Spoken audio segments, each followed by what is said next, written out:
Hey family, welcome to the Hub.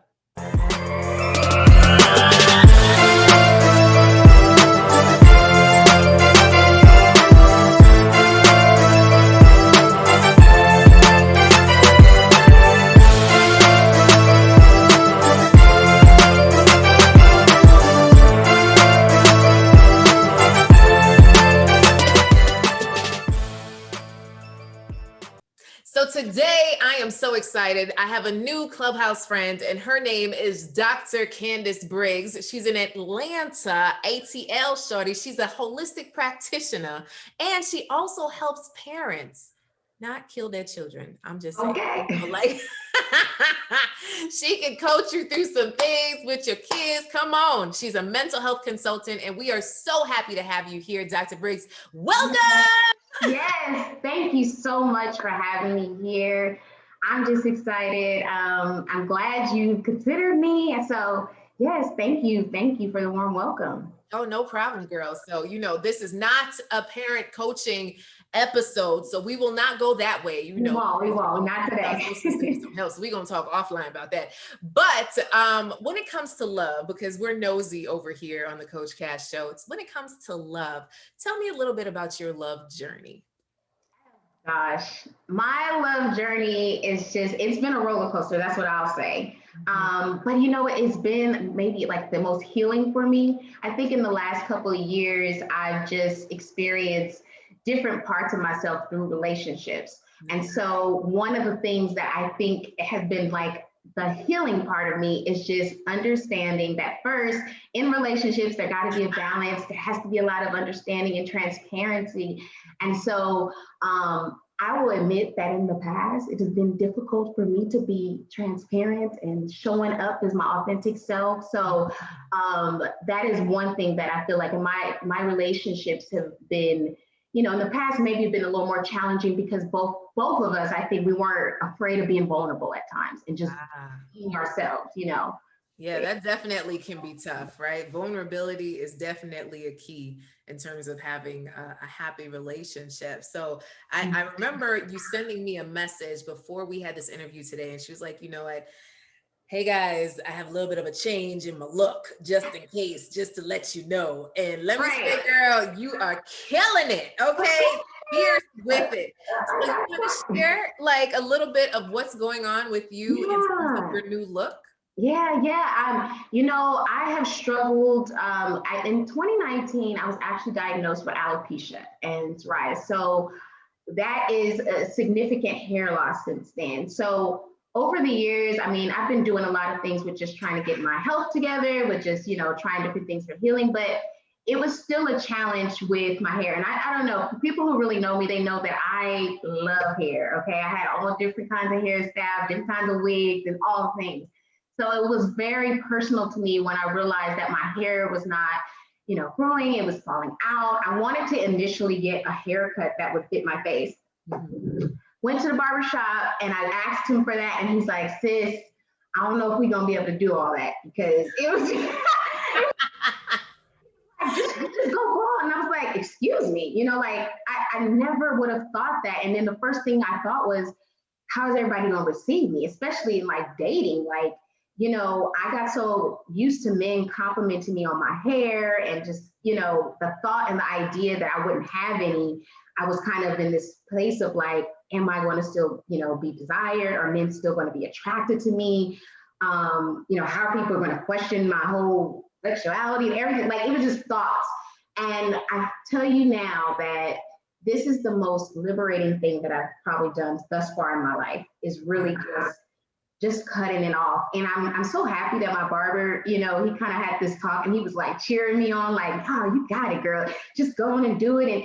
And when I did it, I was like, wow. And this has only been week 2, by the way. I've only been in this space for week 2. And it has just been such a healing thing for me. And I feel like a lot of my friends, my family has just been so supportive of this new transition. So I'm just hoping, and I got a lot of good feedback from men, which was really affirming. So I'm just excited about this new look. And hopefully, the boys out there, hey. I love all of this. So I know for a fact that there's some listeners that are being liberated just by you sharing, right? Some people, I specifically have a really good friend that was holding on, right? So she shaved one side, she shaved the other side, she had the weave on top, and she was trying to hold on to it. And then actually the guy who she was with, right, pretty much Mhm. today just cut it all off. Just she's like, Yes. what? Cut it. He's like, just cut it all off. And they went to Right. the barber together, and Oh, he told her how beautiful she was and is. Like they're still together now 2-3 years. And it's just so wow. beautiful that he was there to encourage her. So I just want to encourage you that, wow, like you also are beautiful, and your hair, I Thank know you. now, does not define you, and I know for a fact, we get really particular about our hair, or Okay. our breasts or our booty. Let me tell you, girl, after I had my child, my booty went missing. What It went is missing. that? You It telling went me something? missing. It went missing. I don't know what happened to it, but it went missing. And I cried. I was like, Mm, where did my booty go? And I had to come to terms that yes. my booty does not define me. Define me. So there's some things that just Exactly. physically we just get used to, and Right. we worry about what other people will think. And just the fact that you're saying that you're still getting the attention, and even if you weren't, what's beautiful is that you're exuding love, right? And Exactly. I feel Exactly. that from you, Candice. Like I really feel You. that you are love, and there's something beautiful about that, because no matter what anyone who's listening is going through, right? So we have so many different health issues that we could be going through that can get us down, but when you exude love, love comes to you. So I just want to encourage you, girl. Yes. You Thank you. looking Ashe. good. Looking good. When I was hearing, I'm like, yes, we have these attachments, and I promise you, people there listening, please understand that these attachments do not define us. And I feel like once we release, it was kind of like a surrendering, just let it go. And I think I have a new confidence. I tell people this is a different kind of confidence, y'all, because being involved. And I was like, this is a different kind of confidence, but a different kind of feeling, understanding, like you said, that inner beauty that people are seeing me now. I feel like, it's, if you don't see the hair, you don't see all the, you see me. So yes, and thank you. Thank you so much for saying that. All right. So what is your question to me? One of the questions that I always think about in relationships, because it's something that in my own journey, it's been a struggle. It's like, what is that thing, or what's the it factor that really keeps a long lasting relationship? I found that a lot of times in my relationships, people struggled, including myself, with changes. Life is evolving. And I think we forget sometimes that as life is evolving, you're evolving. You may meet your partner at a certain age and y'all grow up together, but your beliefs and values might change over time. Your job experience, everything changes. And with that, you change, right? And so sometimes I felt that in my past relationships, it was like, what is it that has to happen, or maybe something that's really important to maintain a long lasting relationship, so that both people in the relationship don't feel like, oh my God, we can't do this because you're totally different. How do we navigate that? So my husband and I recently went through something called a Symbis training, right? Save your marriage before it starts. The importance of a premarital training, right? So in terms of helping couples, and one of the things that they were saying is the mindset towards marriage, right? And I know you said long lasting relationship, but I'm going to pivot that to marriage. Let's do marriage. Okay. Yes.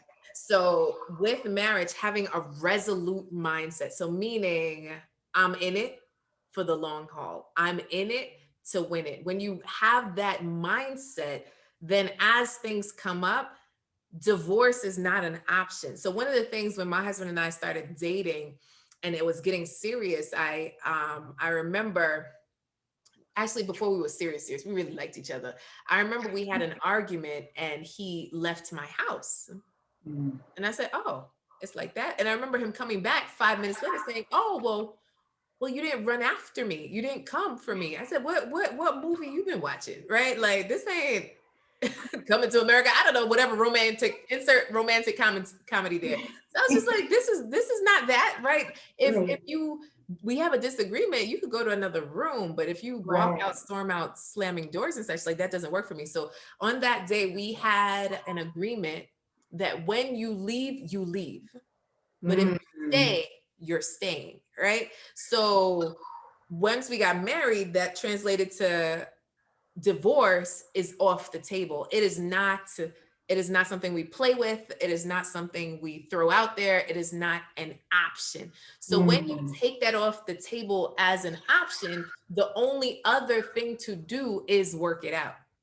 Yes, I like the fact that you said it's not even an option. And I'm thinking to myself, yeah, I wasn't even thinking that. Like, if you take that off the table, it does allow both people to figure it out, to work it out, or just try to come up with a resolution.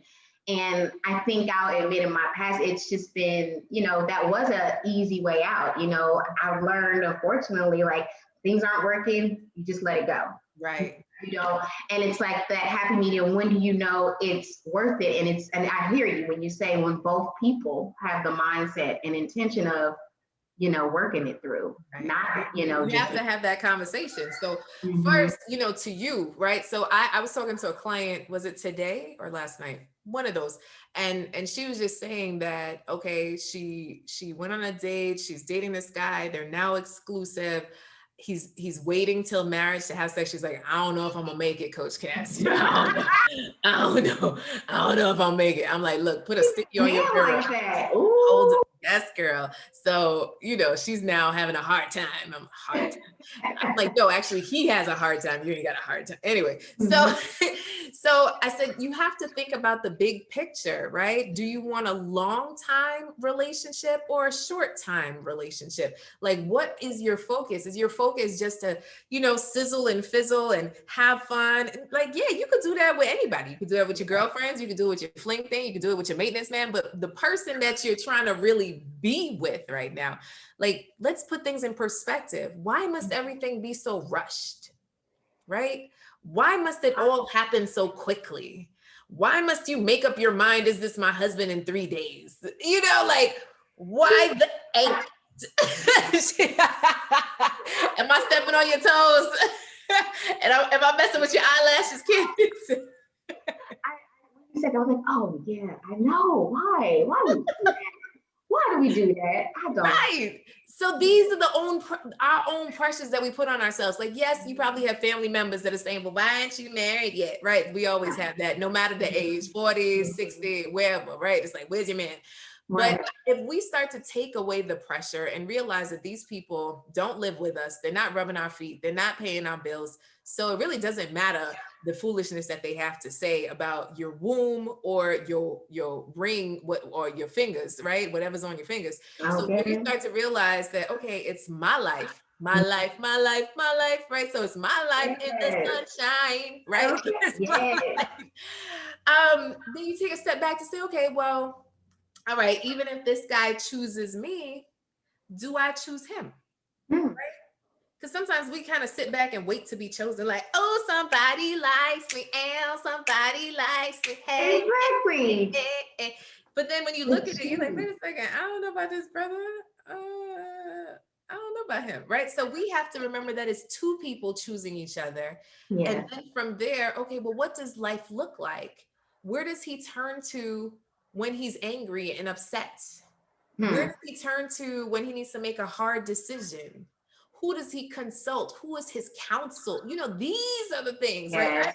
I created a whole thing called the love deck, right? Oh. And this is 60 questions I believe you should ask before choosing the one, right? Now, where'd you get that? I actually could have used that. I just want to put it out there. I tried a virtual date one time. That's a whole nother story, but that would have been so handy to have. Oh, you can get it on my website, girl. Go ahead. InspireMaddie.com. Okay. Yes. So yeah, get you the love deck. But I really believe that sometimes we miss out on those key questions and we just get caught up in oh, well, I feel sexy around him, and there's Mhm. chemistry and Right. ooh, the way he does it to me, and we forget that, okay, like chemistry, don't last always. It's like a rolling roller coaster depending on how you feel, how your health Absolutely. is, what your money looks like, Hmm. all the things that go into your libido feeling fabulous. So we have to start making decisions with love a little bit more practical, right? So yes, Yes. I still want you to have those fuzzy warm feelings, but then also looking at the greater picture of, what is life with this person? What would that be like? And Yeah. does it really mesh? Yeah. Yeah. I know that's a really long answer to your No, this was, question. I needed to hear it. As you were talking, I'm like, oh my goodness. It's when you said the practical things, it's like, why don't I, sometimes always think readily about the practical things, because that's what's going to sustain it after, the burning fire and desire, kind of fades. You still looking for those other components in the person that really connects you and really, makes you feel secure in the relationship. So it's not just, I was thinking, you're right. Most of the time I am thinking like, okay, do I feel good around them? Do you get?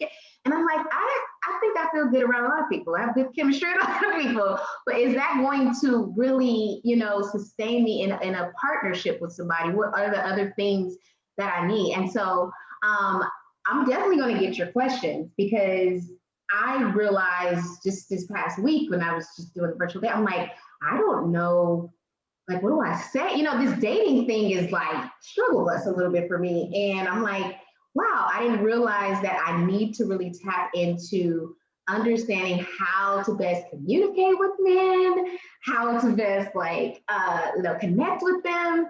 And so it's really been a learning journey for me. So I appreciate those strategies and tips, honey, because I need it all. Hey, I love it. I love it. I love it. I love it. Well, Yeah. thank you for joining us, Candice. How can someone slide in your DMs to connect? Yes. Well, you definitely, if there's any beautiful kings out there who are just willing to come and say hello, you can slide in my DM on Instagram at Dr. Glam3. That's DRGLAM3. You can also, I guess, if you want to email me, I don't know, should I do email? Okay, girl, I'll do email too. You can do me, Candice Briggs. That's CandyceBriggs 99 at gmail.com. And so I'm looking forward to all the great positive vibes and energy. Thank you so much, Coach Cass. You are just, girl, your whole energy and everything is just life right now. I'm so happy I did this right before my other meetings. This is really giving me some good energy. So thank you. Bless you. And thank you for hanging out with us, Candice. For those of you who are listening in, please do leave a 5-star review and share this episode. Don't keep it to yourself. And in the meantime, continue to love, because love will continue to find you. God bless y'all. See you on the next episode. Bye. Bye.